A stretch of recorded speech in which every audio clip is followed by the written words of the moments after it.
And here I'm sitting with Nivashni, and she will be discussing a doctorate topic that she's doing. Nivashni? Okay. You go ahead. 2 minutes is a long time to speak about my paper, but all right. So, hi everyone, and thank you for coming to my presentation. As Sebo said, maybe just to give you some background about me first, I work for the Council of Scientific and Industrial Research, the CSIR, based in Pretoria, specifically for an operating unit called the Maraka Institute. And what we do is, at the Maraka Institute, is applied R&D in the ICT sector. Within that space, I'm the technology commercialization manager, and I also manage the intellectual property portfolio for the Maraka Institute. So essentially, I'm at the lower end of the R&D pipeline, meant to take our technologies to the market, or to try and get it into the market. So that's actually where my research interest has emerged from. It's a very complex space to be in, technology commercialization, especially in the South African space, and especially in the public sector. So there's a number of frustrations, there's a number of complexities, and it's fairly new compared to what's happening in other countries. So then that has stimulated my interest in how can we more effectively commercialize R&D that's actually coming from public funding, because the CSIR is a public research organization. So we get a fairly substantial amount of our funding from the public coffers. So, you would expect there should be some knock-on effect in terms of how you actually monetize that intellectual property or that R&D to have some sort of return on that investment. But that's not the case. So for instance, last financial year, the CSIR's revenue from its licensing income, from monetizing the IP that we create, was only about 0.2% of our budget, which was, it's really, really small when you look at the billions that we actually get for R&D. And if you look at us as a country, the state puts the biggest proportion of money into R&D in the country. So that's across the various science councils, the universities, and so on. So that's what my thesis is looking at, is the public research organizations, so universities, science councils, and so on, that are getting money from the state, and how we're actually moving the work from our R&D into the market. But more specifically, what I'm looking at is at the enablers of commercialization of publicly funded R&D, and the impediments to commercialization of that R&D, with the final objective being to create a framework that would actually help facilitate more effective commercialization. So hopefully to be used by tech transfer managers across the sectors in various institutions to do their jobs better, to either identify early or as it comes in up and mitigate the barriers that relate to commercialization, and to strengthen the types of success factors that could make it work a lot better. So to do this, I'm looking at both the public and the private sector here and abroad to determine what are the types of impediments that they've experienced and what are the success factors for commercialization. And then hopefully that's going to lead to either my model or my framework for more effective commercialization. So the approach that I want to take is a qualitative one. My reason being is that I want to speak to the people that are directly involved with commercialization. So it's the individuals that I'm going to interview will be very purposefully selected. So it's going to be technology transfer managers or commercialization managers sitting in the university, sitting in the science councils, researchers that have commercialized their products or their R&D. We get various types of research managers as well sitting in our institutions, and they are involved in one form or the other in technology commercialization. So I want to get a sense of their direct experiences, or in certain instances indirect, a research manager. and how their experience has played out over the last few years that they've been involved in commercialization. So that's qualitative interviews. The reason why I'm taking this approach as well is because from my experience working as a commercialization manager, I've learned that commercialization and innovation management tends to be a very strongly socially constructed phenomenon. It's strongly affected by people's motivations, their intentions, their understanding of why certain things should happen, their experiences related to it, their beliefs, and even the organizational culture that they're made of. It's very much a socially constructed thing. So there's a variety of realities that come into play in this space. You've got a researcher, for instance, that believes that research is just about research for the public good. It should never be monetized, right? You've got a manager that believes it's about the bottom line and you have to make money from everything that you put out there. You have a policymaker that believes there must be a dividend for the money that they give you for R&D. You've got somebody that's a stakeholder in the business sector that believes that public organizations or public research organizations have a responsibility to create products, processes, and services that can make them as companies more competitive, that can help them as companies create jobs and so on. So there's a lot of motivations, there's a lot of mindsets around commercialization and innovation. And that's the reason why for me, it's about talking to these people. It's about understanding those experiences, those attitudes, those beliefs, and so on, and how it all comes into play in this space, which is a very complex space. And from that, interpreting, all of the information, and then inducing or coming up with a response to my research problem, which is, why is it so difficult to unlock the commercial value of our publicly funded R&D? From a research point of view, why this commercialization? Or maybe you should start, for my sake, I don't really get it from, why, the fact that you're a commercialization manager. What do you mean by commercialization? Okay. So for the research that you guys do you then sell it?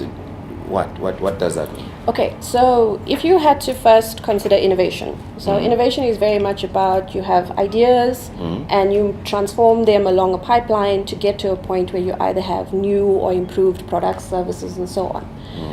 Commercialization, let's just say commercialization for dummies, so a very broad overview of it, can be considered almost at the end stage of that innovation pipeline, where you actually create final products for offering in the marketplace, right? So, and when I say marketplace, it doesn't necessarily always have to be financial gain, because our innovations can also be for social gain. So it can be something that we produce and it goes out, let's just say, into the education sector. So we're not necessarily selling it, but it may be rolled out into all schools for the betterment of the country and so on. Okay. The point is that when you commercialize your products or services or whatever comes out of your R&D, it's making it available for practical application and for massive adoption and for use and so on. Okay, so that tends to be where it is, as opposed to just coming to the end of your R&D, having a potential product, but it's just sitting on a shelf. So it's innovation that has really not completed its life cycle. Okay, that's fine. Sorry. Yeah, Rocco? Okay, I just need to understand something, because the CSR is basically a Center for Studying Innovation and Research. Is that correct? Say again, I missed that part. Center for the Study of Innovation and Research. It's the Council for Scientific and Industrial Research. Okay, yeah. There we go. Okay, because I can never get it right, because you can mean different things. Yeah. Yes, so you do get funding. I know DTI is one of them that does give you funding, because you've got a lot of different sectors within the CSR. But if you take that in a whole, yes, you're a non-profit organization, but there's nothing stopping you, okay, from making a profit and trying to become self-sufficient. Like, with the universities as they stand at the moment, if you take Harvard, for example, they sustain themselves from all the royalties that they get from all the PhDs and MBAs that have come through the setup. So you guys should go that route as well. But what do you get coming in as doing innovation? On what? Do you get given a mandate to do that? Is it coming from Parliament? Where is it coming from? Because a lot of companies out there, they do their own research and development. So how do you fit into that whole sphere, as the CSIR? Because obviously there must be something that you guys need to be doing that will be to the benefit of the CSIR. Mm-hmm. See, so I'm sort of a bit lost there, because if you're going to create something, a new program, for example, which you're going to on-sell, or that type of thing, and obviously you will become self-sustaining, but you will develop something, and you'll become competitive in the market with other research and development. Okay. The other part that also comes into play is, have you ever thought of selling your innovation and research capabilities to the organizations out there, that you guys could get involved, and then you can commercialize that as well and get them to pay for your services? Okay, so a lot of questions in there. I'm going to try and answer all of them. Okay, no, it's not really. It's all.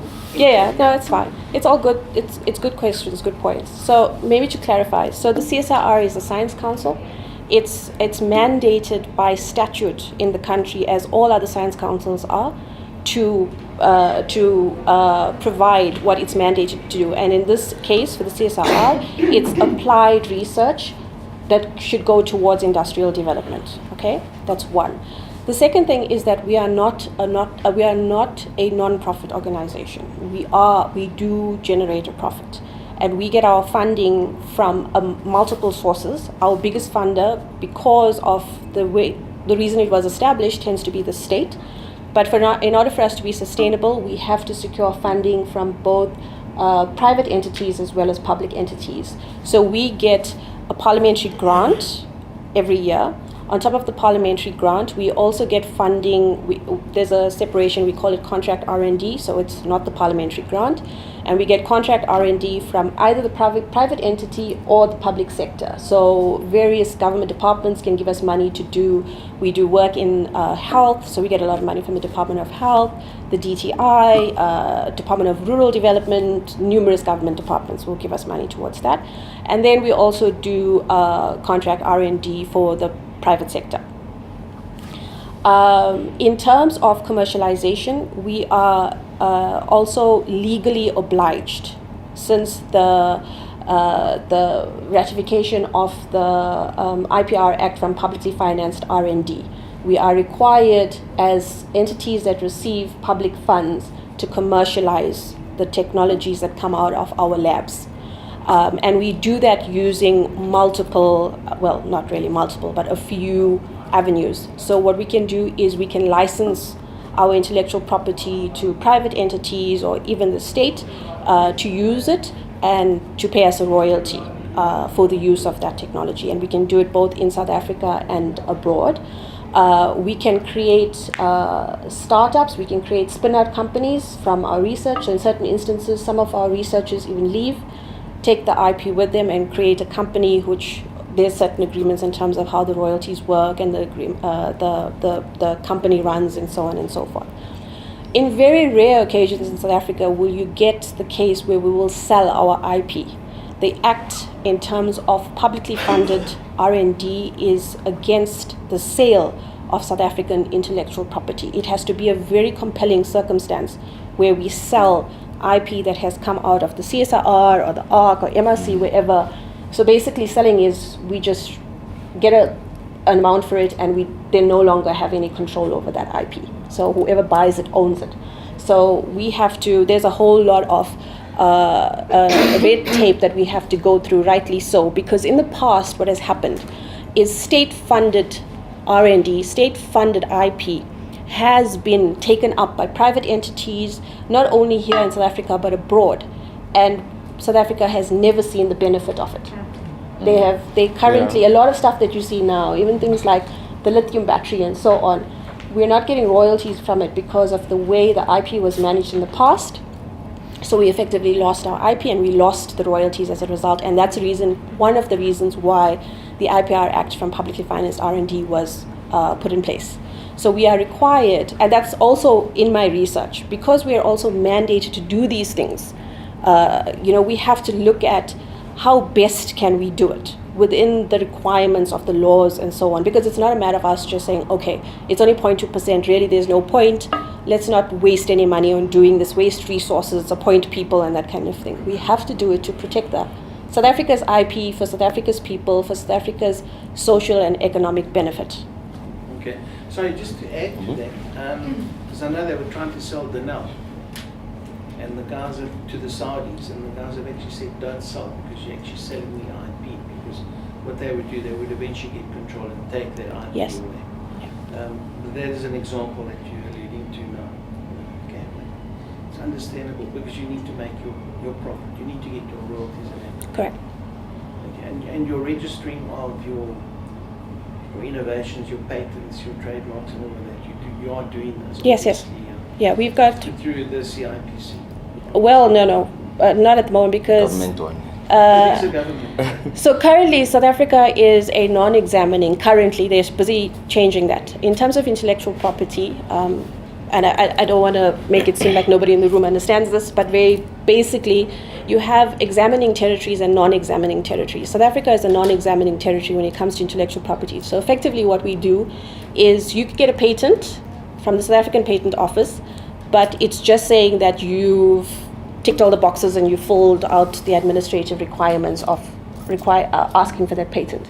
Examining offices like the States, the UK, and so on, they go through a very rigorous process of examining your application for merit, so novelty, industrial application, and so on. It goes through various examiners. They come back with claims and office actions if they think things need to be changed, and it literally can take with some applications, 6, 8, 10, 12 years by the time you actually get your patent. But it's worth the paper it's written on when you get it. The South African office is currently now training examiners so that we can become an examining authority. So if you want a patent, it's very expensive, but examining authority is always because your patent has force in that territory. Okay, cool. I just had one very quick clarifying question. So your study, as I understand it, is about the commercialization of the innovations that are emerging out of your R&D, not the commercialization of your R&D services. Yes, correct. Correct. Okay. Yeah, Brian? What I do, you may wish to comment on this on some side. An area which I'm doing work on is actually on the economics of innovation. Mm-hmm. You may be pleased to note that the Nobel Prize in Economics this year was given to a fellow called Paul Romer, who the basis of his Nobel Prize was that the role of innovation and technology is critical and central to driving economic growth. Correct. Yes, correct. Yeah. And you may want to. I definitely want to look at that, but because there's so much of information out there regarding this, it's like you reach a point in your studies where it's you never reach a point. You think, okay, this is done, and I've looked at like 1 million papers, and then you're searching for something completely different, and something crosses your desk, and you're like, oh, I have to put this in. And have you thought of this? How to make sure we don't end up with too fragmented an approach? When you talk about doing it for the public sector, of course that's important, but actually the problem is bigger than that. I don't even think there should be a divide in thinking of I'm doing it for public sector or I'm doing it for private sector. Because our country is desperate to create small jobs, small companies, SMEs, and the job creation. And in fact, if you look at the stats, we've gone backwards over the last couple of years, which is a terribly worrying sign. So I just thought I'd introduce that and then just ask you your thinking about. So, rightly so, exactly as you say is 100% correct. I am very connected into that space. I've been in the innovation space. I grew up in that space, so I'm very connected to everybody in the Innovation Summit and that kind of thing. But for me, the reason why I'm focusing very strongly on the public aspect of it, it's not to minimize the importance of innovation even in the private sector and to small businesses and so on. But there's a knock-on effect when your public organizations, especially your public research organizations as big as the CSR are operating optimally. There's a knock-on effect for small businesses and big businesses, because what we are able to pump out into the national system of innovation, because we essentially are part of that engine, the national system of innovation, and what we are able to pump out if we're effective will enable an environment, an ecosystem that connects more effectively, that operates optimally and so on, which currently is not happening. Currently, it's the silo, exactly what you're saying, it's the silo thinking. It's fragmented financing instruments. It's a fragmented networking. It's no pipeline or an insufficient pipeline of products and services that small businesses can use. They don't have the wherewithal that we do to do R&D. They can't spend 15 to 20 years doing R&D. They can't spend 100,000 Rand on a patent, right? But they can license these types of things at a much lower cost. All of the work is done. They need to take the risk that comes with taking it to the market. So for that's part of the reason as well why my research is focusing on some of the engines of the system of innovation, and how, if we make it work more effectively at that level, the knock-on or the ripple effect will have a positive effect on small businesses as well as big businesses, on job creation, on the education sector, on the health sector. The impact is innumerable in terms of sectors that we can impact and how. But what you're saying is completely valid. Cool. Rocco? Okay. There is something that you need to look at as well. So I think you need to look at the science exhibitions at the school. Yeah. Because there is a lot coming out there, and at the moment what's happening is that a lot of these guys are coming up with brilliant ideas, but then you have people sort of walking around and going to all of these science exhibitions, and they're actually stealing the ideas. Yes. Because the schools at the moment are not really protecting the patent. Okay, because you know that through CIPC you can actually protect whatever you've come up with. You need to protect it, and this is what's missing at the moment. And the school should be in a position to actually just register it. Maybe come up with something that they don't have to pay for it, but put it in, because it's a government. The public and private schools is fine, but put it in so it doesn't get stolen. Because once it's out there, it's gone. Yeah. There's nothing you can do about it. And there's a lot of good stuff that's actually come out of the school projects, and if one looks at that part of it, I think by channeling it through the CSR, it's a benefit there and a benefit for the country, and it helps these youngsters, because a lot of the youngsters are still naive as to the business world. Yeah. And I think we need to look at that and help that side of it as well, and help ourselves. Yeah, I agree. I think so. In a past life, for the Department of Science and Technology, I managed the ESCOM Expo for Young Scientists, the Sasol Sci-Fest, and a few other things, and even I was involved in the water competitions that they have for the Department of Water and Sanitation at that stage. And what you're saying is it's painfully true. We've seen technologies that were developed by these kids for these projects went to Sweden and were stolen because there's absolutely no protection. And again, it talks about the breakages in the system, that because you've got people that are working on competitions that don't necessarily understand the intellectual property imperative of what they're working on, and you have to close that loop so that they can then, when they're engaging with the kids for these competition, are able to ensure that before something leaves even the school, you're able to protect in some way or form those kids' intellectual property, because that intellectual property doesn't belong to the school either. It belongs to those individuals that have come up with the projects. But it's once in the public domain. That's the problem. That is the issue. Yes, but again, it's this broken system, it's this broken information loops and so on that aren't operating, and you actually have to create more and more and more awareness about intellectual property and why it's important, and why it's important from both a social and economic perspective. Whether those children can then create jobs for themselves, jobs for other people, create businesses and so on, you have to create that level of information. But then maybe the solution would be that whenever you have any of these science and technology shows, automatically you have to submit all your all the exhibitions that are going to be presented to the CIPC or CSIR, and then you've got control over it, and you actually create a type of a stopgap, because you're saying, sorry, but all of these have now been registered with us, you cannot touch it. If you touch it, you are liable.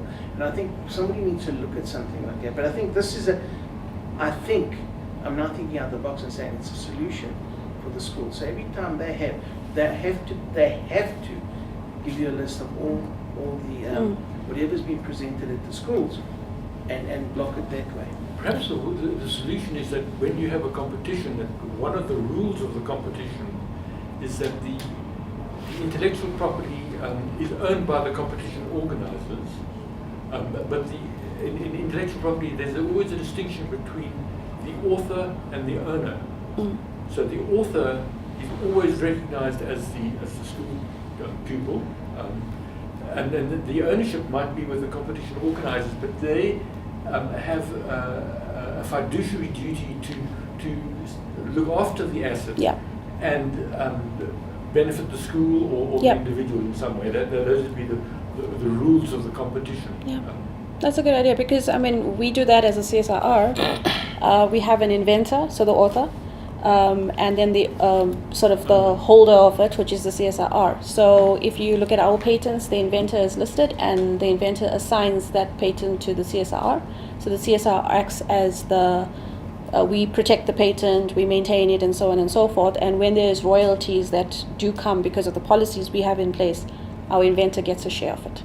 Now, Tumi, you are the researcher. I want you to dig what's in here. Methodology and all. Now getting to your research now. As an academic at the center of each study, it's important to get an understanding of the research problem. What are you actually researching? You're going to be engaged in the next 4 to 6 years. What are you searching for? And secondly, what's this gap that either has tickled your interest or you believe that your study will fill? Okay, so the research problem is the fact that we have investments from the public purse into entities, into public research organizations. And there's an expectation that there should be a return for that investment, whether it's a social return, an environmental return, an economic return, some sort of return. Because like I said, the policymakers now are more and more wanting to see a dividend from their investment. That's one. The second is that R&D investment for public research organizations is contracting. So we are now required to look at more alternative sources of getting money to actually do the R&D, so other sources of income, right? And one of them should be from our royalty income. That means monetizing what comes out of our R&D so that we can actually then put it back into our more R&D to create more intellectual property and then create more money from that. Then you also we need to also sort of show value for the money that we're getting. Do we have value in the space? Are we still relevant? Are we doing relevant work, etc.? And then also, as public research organizations, as R&D organizations, as organizations that are supposed to be at the vanguard of innovation, of new knowledge creation, of contributing to this whole knowledge economy thing, knowledge as the currency. What's important is that we have to be able to contribute to things like job creation through our innovations. So new jobs, better jobs, more jobs. How do we do that? By pushing more of our stuff into the market. We have to be able to show that we can contribute to a better quality of life. We can contribute to better education, better health, better services. That we can also help make our country competitive by helping our industrial base become competitive, and I'm talking about globally. So currently, if you look at us as a country, innovatively and competitively, we're okay when we compare to sub-Saharan countries. But when you compare globally, we feature very low in the rankings, okay? And that's because we don't have a sort of strong science, technology, human capital base. We're not innovating enough in, whether it's high-tech or low-tech sectors. We are not creating value-based jobs or enough jobs. We have issues with poverty, we have issues with health, we have issues with education and so on. So we're not featuring amongst the top countries or even the middle countries in terms of how innovative we are and how globally competitive we can be. So that's all wrapped up in this huge problem. And part of solving that problem is now looking at how we can monetize, I keep saying monetize, but maybe I'll just go back to commercialize, how we can commercialize what our public research organizations are doing so that you can actually solve or help solve that issue of increasing our innovative capacity and increasing our ability to be competitive and to uplift our citizens in general by improving their quality of life, by helping with issues of poverty and health and so on. So that's part of my research problem. Before Tumi continues with his question, Nivashni, it seems you've been in this space for quite some time, and I'm thinking to myself, unless I'm reading it wrong, you seem to have, an answer for the question already, and I'm wondering, have you assessed your biasness, towards the research? I have no bias.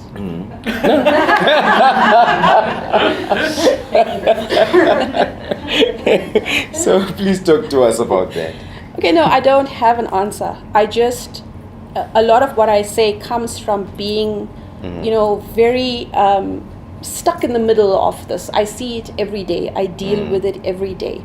And I think maybe that's my bias, is I know it's a very complex space. I know it's very frustrating. I know the issues. I know the people, and that's the bias. So what for me, I actually have to find, and I realize in my research, is I have to be able to try and separate that, stand outside and not go, I knew it was that, kind of thing. And so that's why I'm looking to talk to more, about 30 people or more across organizations, because I want to understand from them their reality, how they see, and it goes back to what I was talking about, socially constructed, for this very reason, because I want to see that another commercialization manager, what is your reality in your context, in your space?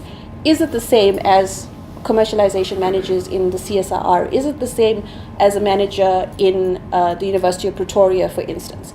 So that's my bias, is I'm very much in the middle of this research problem, but in trying to acknowledge it, I'm trying to spread my scope as far as possible, to speak to as many people as possible, and not only commercialization managers, also the researchers that may have technologies that are licensed, or those that may have spun out companies and so on, to also get the other side of the story. Because right now, I also know some researchers take on commercialization and so on.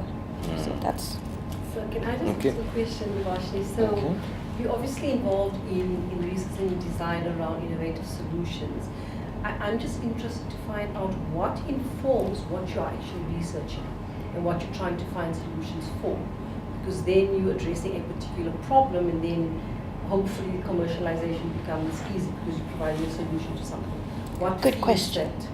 That so you're talking about the CSIR and how yes, we decide. CSIR. So that's a brilliant question, because that relates to one of my frustrations. So technologies that tend to come out of publicly funded research tend to be very technology push driven. So they're not necessarily underpinned by market intelligence. So it's not like somebody went out and said, oh wow, we found this gap in the market, there's definitely a need for this, let's start researching this and push it out. No. It just tends to emerge out of things like experimental development or experimental research. So in certain instances, it may be something that a researcher is very interested in, is very keen on, starts researching it and spends years and years and years, and eventually comes up with something, and then, to put it very bluntly, it lands on my desk 10 years later, and I'm like, take it to the market. But the market doesn't want this. So that tends to happen. So that's part of the frustration, and it tends to happen when you're looking at money that's just coming from the public coffers, as opposed to when you get contract R&D from a private entity that comes to you and says, Tsepo, I want X, Y, and Z, and I want it by this time. And here's the money for it. So you have to do it in that way. Because he has a problem and he's trying to get you Correct. to a solution. Correct. I mean, but if you just look at our social issues that we deal with, look at education, look at the toilets, there's just thousands of issues.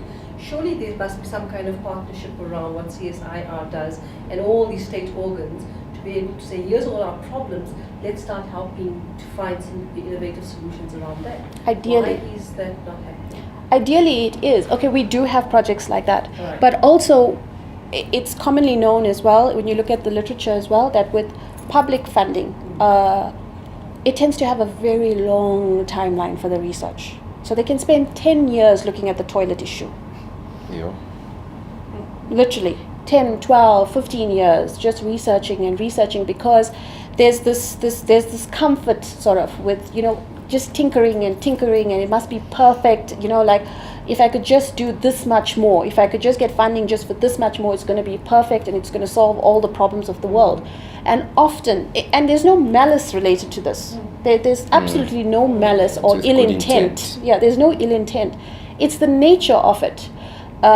So once that, after they eventually do like 12 years of research, the window is closed.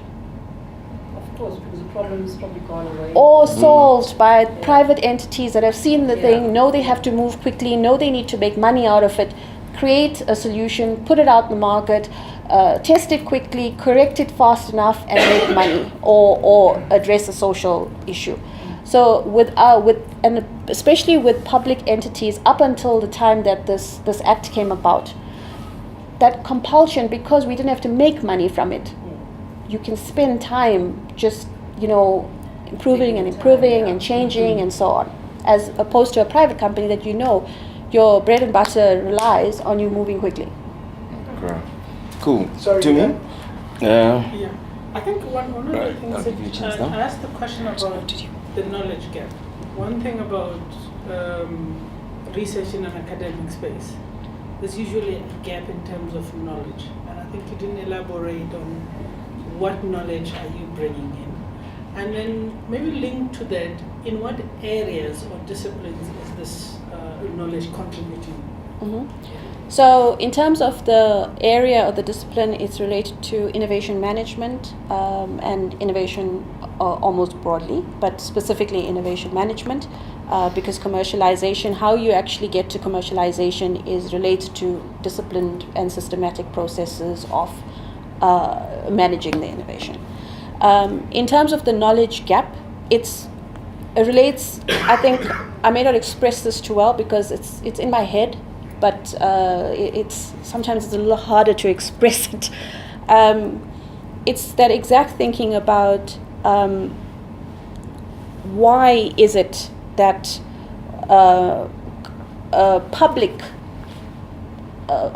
publicly funded innovations are difficult? What's the gap? What's the gap between getting the money, doing the research, and then getting the research out into the market? What's that understanding, the lack of understanding in that space? And that's what I want to determine. For me, that's the knowledge gap. Like I said, it's right in my head, it's not coming out right of my mouth. Okay, right? He used to say that a lot of the research result was that there was a solution looking for a problem. Yes. Yes. Cool. That's for the sake of stuff. All right. Just a very quick Janet? observation. I did some work for the Human Sciences Research Council a couple of years ago, looking at their HR strategy, believe it or not. But in doing that, we were looking at, so what does this organization do, why, how, and how do we help them get into the 21st century, not least of which. But one of the things that I learned then, I'm sure it's true in your environment, is that so much of the funding is pre-allocated to very specific areas of research, some of which are just not even relevant anymore. Correct. And so I'm sure that that's a factor in your environment as well. Yeah. So there's a and it kind of relates to your question. There's a railway track that this train is on, and trying to deviate it is almost impossible. Correct. Thank you. To refocus CSIR purpose. Yes. Which we're actually trying to do. Respectfully, yeah. No, but we're actually trying to do it. We're currently, at this very moment, we are restructuring the entire CSIR with the entire intent being that by 1st April, we are going to be more responsive to the fourth industrial revolution and more responsive to South African industry and delivering to them better and having greater impact on small businesses, on SMMEs and so on. So 1st of April, our what we're currently calling Project Synapse is going to become effectively the CSR's new strategy. Brilliant. Rocco? Okay. And then I think one more question. Dumi? Okay. Rocco, you go ahead. So, you know, we're discussing about the public sector. At the moment, the government is totally disjointed, okay? Because things are happening there and everybody is moving to this supplier, that supplier, when actually we've got an in-house sector where one should actually make use of it. Now, you referred to SMEs. DTI work funds a lot of the SMEs. So what's happening there? Why aren't they using the services, that infrastructure that you have?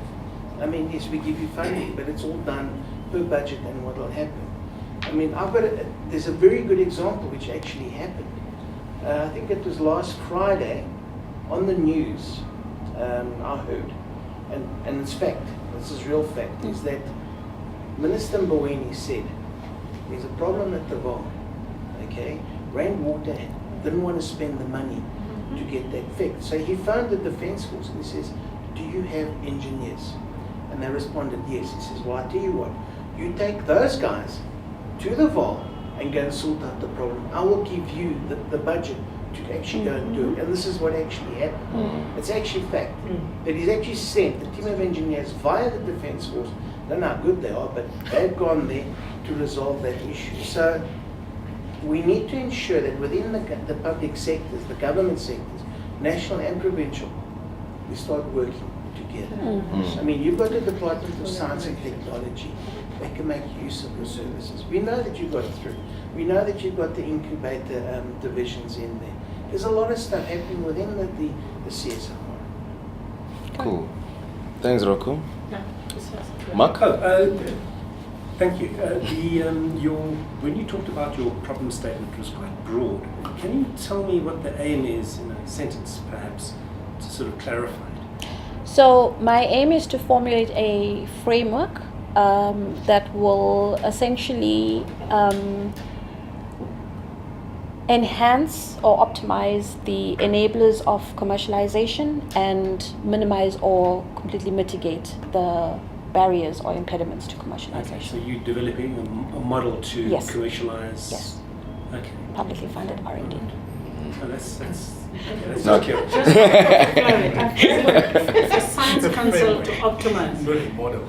Public research organizations. Public research, what's the difference? And maybe we don't understand. There are science councils, there is this. Who are these stakeholders that you're building this model for? So PROs are public research organizations. Simple definition, have some level of government influence or mostly tends to be government funding in them. In the South African space, it's science councils like CSIR, Agricultural Research Council, MRC, and so on. Will ARC feature? Yes. And then universities, public universities are also part of that. Okay, so they'll follow this process and that will help them to commercialize a lot. Yes. So I'm going to ask Eileen now to come through.